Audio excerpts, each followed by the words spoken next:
welcome to my community. I'm Sherwood McCaskey. As always, I'm pleased that you have joined us. An equally warm welcome to our viewers around the world, those of you who continue to follow us weekly via the World Wide Web.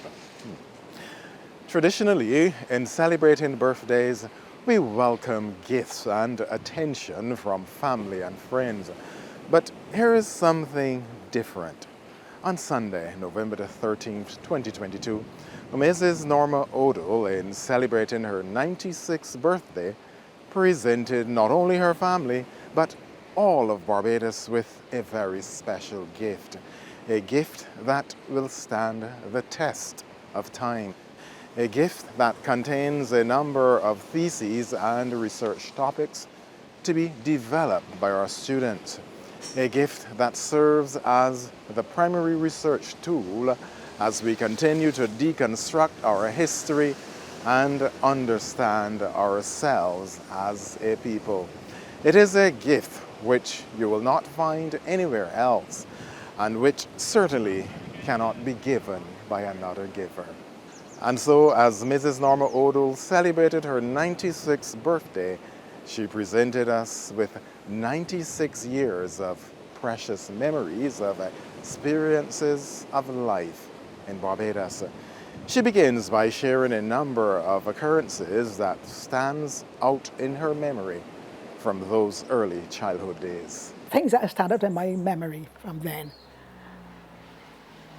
was going on the train, and the train used to run from Bridgetown, I think where the bus stand is now, and go all the way around the coast, come through Halls Road, the train line. There's a place called the train line across Halls Road. Incidentally, my mother's grandmother lived near the train line, and if we went to our great-grandmother's house, we would see the train passing. Nevertheless, the headmasters would get together and have these excursions. You know, maybe they subscribed or something to it. And the teachers would go on these excursions on the train. And I can remember at 3 years old, we got all dressed up, and my dad took us, and my mother took us to the excursion on the train. That's one of the things I remember from, I was only 3, and my sister was 5. Well, that was an experience because in those days, you had your own food. So my mother and her helper would be all night cooking this food. There were no refrigerators in those days or no stoves like how they have now. We had an oven in the kitchen, and this oven was made, it was about 5 feet tall, made of some kind of wooden thing, and all inside would be lined with a kind of galvanized metal stuff. So it went and had iron rails in on the inside, and they had something called a coal pot. You know what's a coal pot? Coal pots, and they put coals in and light them, and this would give off the heat into the whole oven. Man, you could bake a whole man stand up in there. But anyhow, all this food we baking overnight, as I said, and the cakes and so on being baked and so on. And that oven, you have to have it crocus bags wet and put over the whole oven because to keep the heat in and that kind of stuff. But anyway, we all got all dressed up to go to this excursion. And my sister and she took ill. She couldn't go. So I was so sorry for her she couldn't go. We had all our new dresses and so on to go to this thing. And I was so sorry for her that I took up a few of the baked nuts. The baked nuts and all were baked nuts. I took up a handful of these baked nuts and went and pushed them under a pillow. I said, Merle, I'm sorry you can't go, but you eat these. Here, you eat these nuts. Give her some what we were carrying. But we went on to this picnic, and I remember the train going all around the island, and the first stop would be at Bathsheba, and lunch came out, and everybody ate at this shared food and everything, like a real good time together. And we then spent about an hour or two there. Some people who wanted to go and you see, and they had rooms you could change and so on, and go and you see. And when they took off again, they would get down there about 1 o'clock from leaving Bridgetown, because the train would go on very slowly, very slowly. And I remember as a little girl peeping through the window, seeing the sea below, you know. And then I remember one of the gentlemen on the train, his hat blew off into the sea, you know. But everybody dressed up, and men in collar and ties and waistcoats and all, you know. And the ladies dressed up and so on. That was something of those days. And anyway, we'd get about 1 o'clock and we'd have a good time eating and drinking and being merry and having sea baths. And then the train would take off again and then go the other side to St. Andrew and so, until they got back to Bridgetown at maybe about, in night time, maybe about 6 or 7 o'clock. We then got back home. So that was one of my experiences as a little girl, 3 years old, I can remember. Yes. I also remember around that time too, going to a wedding. And I was a little flower girl. My sister and I, you see, I had 6 brothers, 3 brothers, then my sister and then I, and then 3 other little brothers. But my sister and I were very close. We were like twins. And my mother would dress us both alike. We looked like twins. And she was a very quiet, peaceful little soul. But I was the merry one. I was the one who not gave trouble, but I was very lively, you know. Yeah. So I took care of her, although she was 2 years older. But to get him back to these baked nuts and so on that I put under her pillow, do you know the girl had typhoid fever? Yes. She took him with typhoid, and there was I feeding her, and my mother didn't know. I wanted her to have a good time too, the nuts. But she took him with typhoid fever. And I remember all the children had to be sent. The doctor came to the house, Dr. Roberts. His office was down Chapman Street near the corner, where Daniel's shop, Daniel's grocery, and then after that came Dr. Roberts' house, and his office was downstairs of his house. He lived upstairs. And he was a friend of my father too. So he came up from his house to take care of my sister. And I remember them wrapping her in a white sheet and putting her in his car and took her off to the hospital, you know. But and then we had to be sent away from home. My 3 older brothers and myself, but there were only 5 of us at the time, were sent away home to a great aunt who lived in Deacon's Road on the sea. She lived there, so we had to be housed there with her. And so they could fumigate the house and all kind of stuff. And nobody else got the typhoid fever. But 2 of our friends who lived in King Street, so some of our friends lived out in that area, and one fella got typhoid fever, and then next door neighbor also got it. They also were the Clarks, but not family to us. They were the Clarks. And he got it and he died. He used to go to school to my dad to St. Mary's.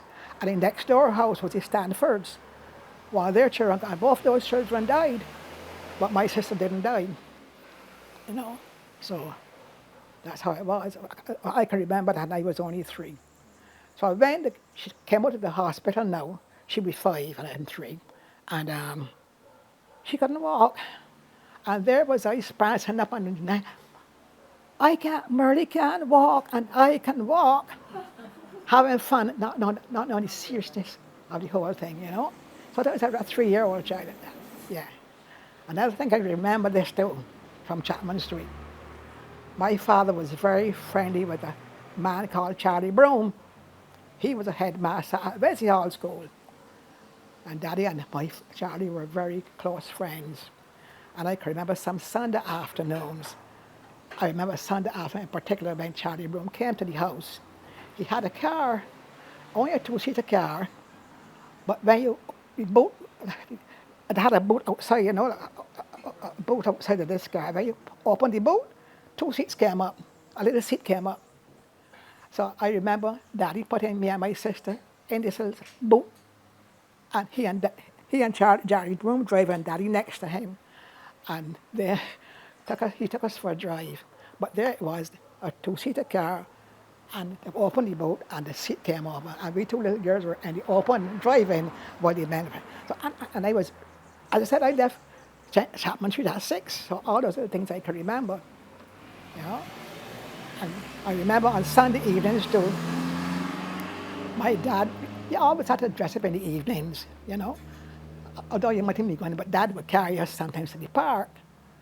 I don't know where the 3 older boys were. They were a little older, but the 2 little girls, I remember him taking us to the park. We walked down Chapman Street, White Park, till we got to the Queen's Park, and give us a walk on it.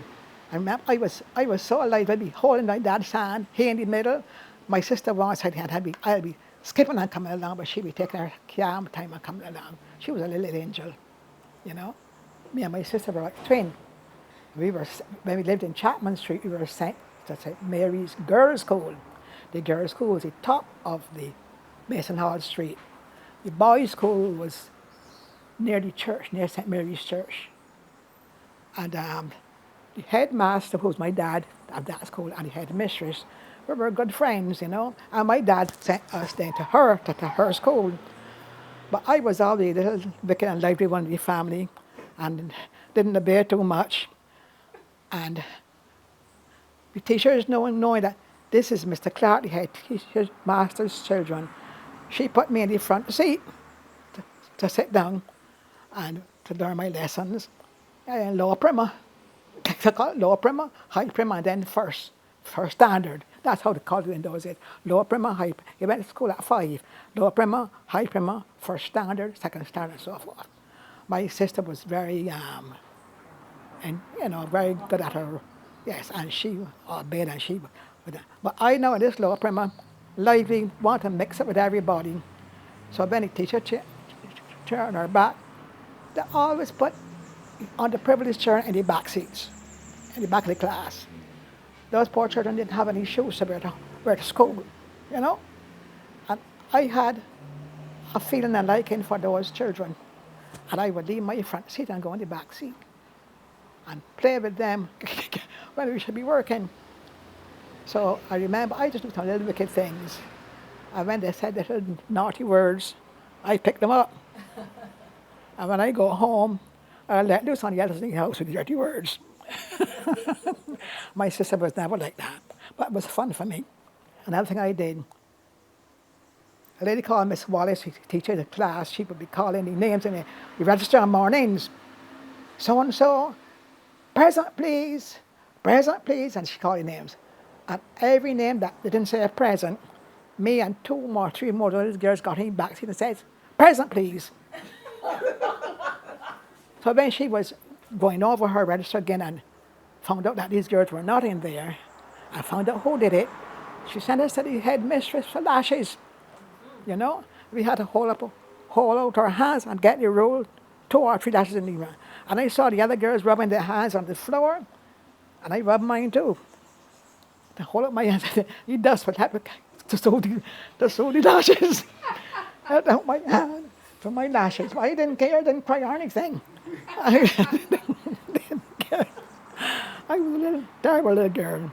Anyhow, Daddy and Mother said, these naughty little words coming home. She's saying all these words. What are we going to do with her? Daddy, you know, in those days, the reverend at the church had more control over the schools. They didn't have the education department like that more. So Daddy asked him if he could bring his 2 little daughters down to boys' school to go to. And he allowed us to come. He said, but when they become 12, they'll have to leave. So off we went to the boys' school. And they put us then at this class that we were in, they put us at the front seat at the corner, you know. We weren't to mix with the boys. And when the bell rang for lunch, we couldn't go outside to play with the boys. We had to go up in the Daddy's lunchroom. The lunchroom was kind of elevated, but we would open the window and watch the boys down below playing, and we would get water and throw on them. Mrs. Odle looks back on those experiences with a smile. Well, the family moved from Chapman Street to Eagle Hall, where a young Norma continued to be fashioned by her experiences. Well, at 6 years old now, we left Chapman Street. I went to Eagle Hall, and he had a bigger house. And to tell you something too, in that house, but I think after the experience with these three, in the other 2 years, more children, because I think all of us were born in Chapman Street, even my last brother, but he was moved as a baby from Chapman Street to Eagle Hall, where we had more bedrooms and so on, to accommodate us. And Eagle Hall, this house was at the corner of President Kennedy Drive.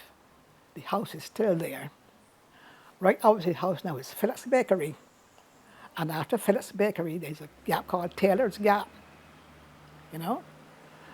Phillips Bakery was further up in Eagle Hall at that time. It was Mrs. Phillips, who was a midwife, and her son Owen, he was a common mayor, my oldest brother, a common mayor. And Owen and his mother carried on a baker shop up there. We would get our bread from there every morning, fresh bread. They had something called a chick, C-H-I-C-K. A chick was as big as a salt bun. A chick was for a cent, and it had a penny loaf. And the penny loaves were for a penny. And mother would get fresh bread every morning from that bakery.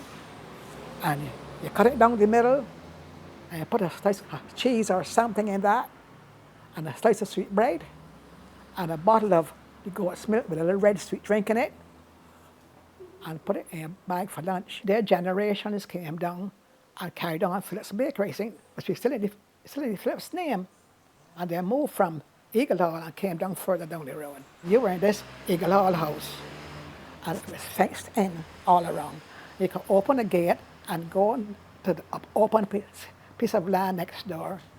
And we played. That's where we had the trees to climb, and the my brothers played cricket. They called it bat and ball in those days, not cricket. Or run races and that kind of stuff. And that was very good. But my sister now, I was a tomboy because I would climb the tree with my brothers, but not my sister. She was not inclined to do that kind of rough sport. She would stay in the house and play with our dolls, making the clothes and so on for our dolls. In those days, everybody knew each other. When you left our house at Eagle Hall, you go further up, there were houses, there were Jewsbury's. And Miss Jewsbury had a little shop and so on there to her residence. Most houses had a little shop or something attached to the house where they made their trade and made a living. And then there was a joiner. I think Mrs. Jewsbury carried on the shop, but her husband was a joiner. That's where my brothers got, they used to make their own cricket bats and made their own cricket balls. They would get the bits of wood that Mr. Jewsbury didn't want for his furniture, and they would get a sharp thing and carved out bats, carve up the bats, and then they would get a little bit of rubber from an old bicycle or something and wrap the handle of the bat. You ever seen that? The thing is wrap the handle of the bat. And the balls, they would get a little stone for the middle of the stone, and they would wrap that stone in some paper first.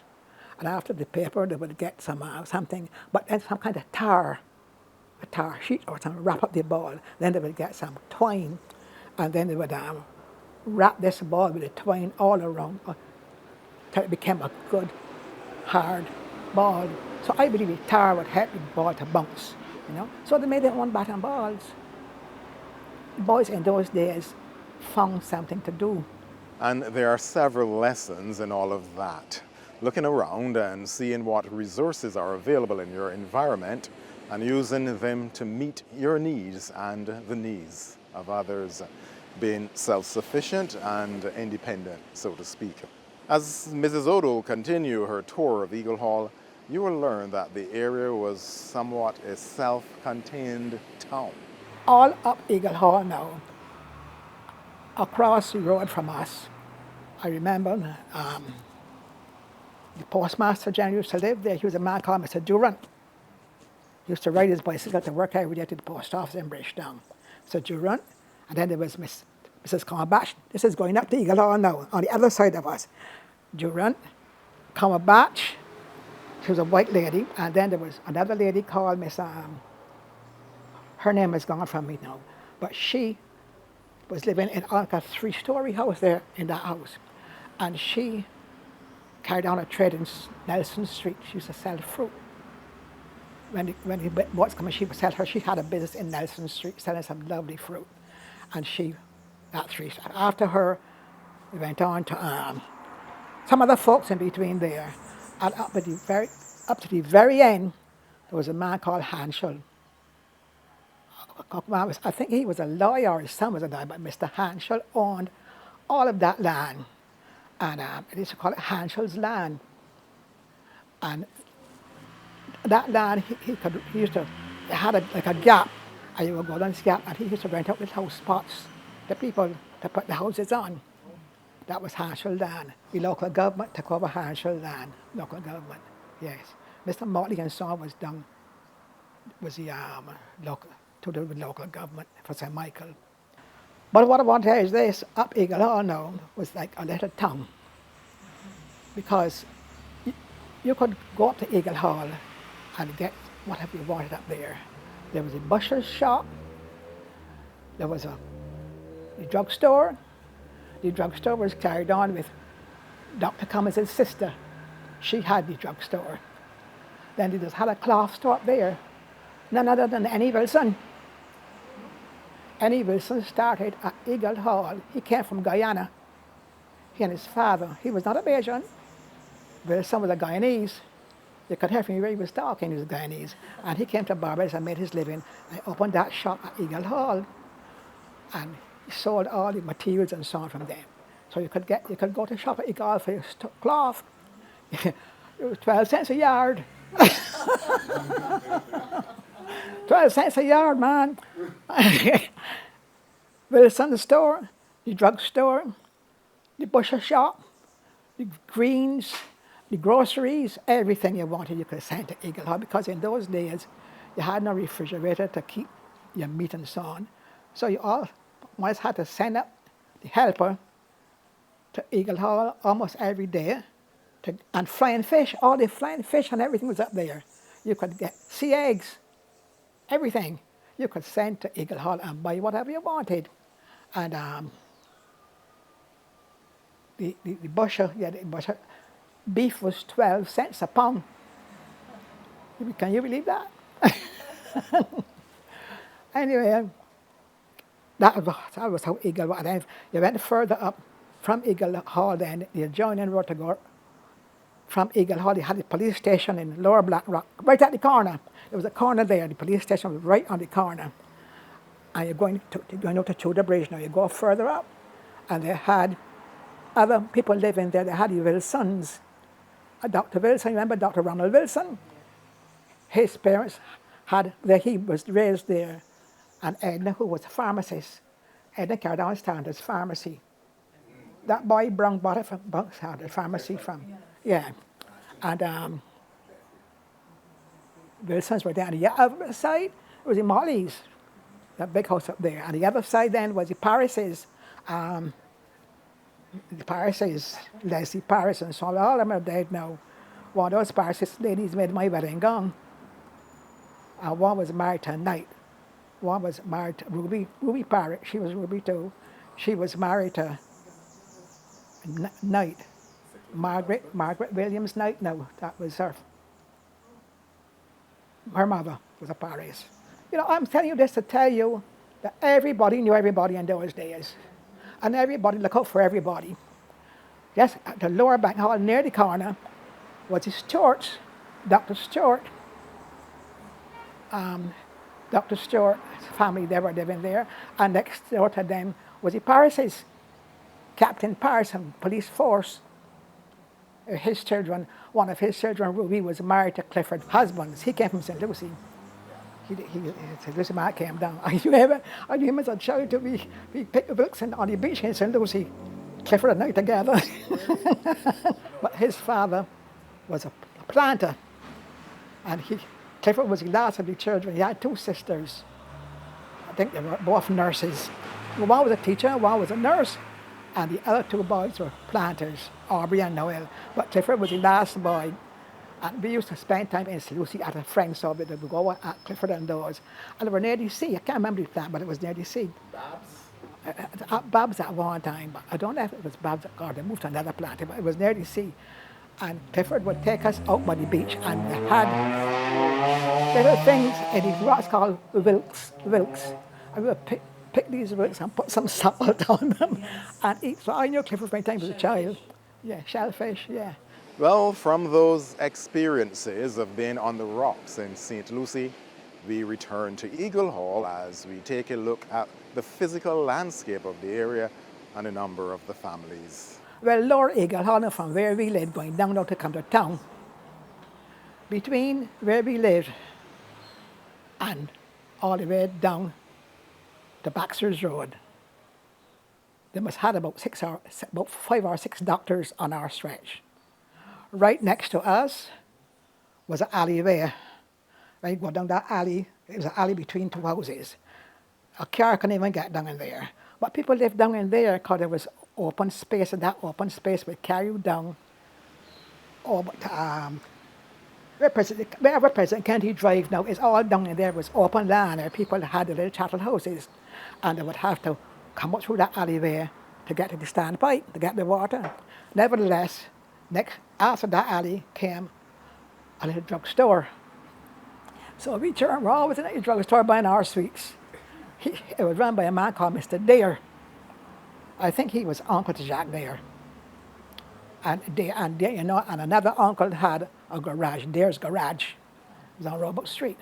But this one was, he had his drugstore there. Next to the drugstore came a bigger house called the Southwells.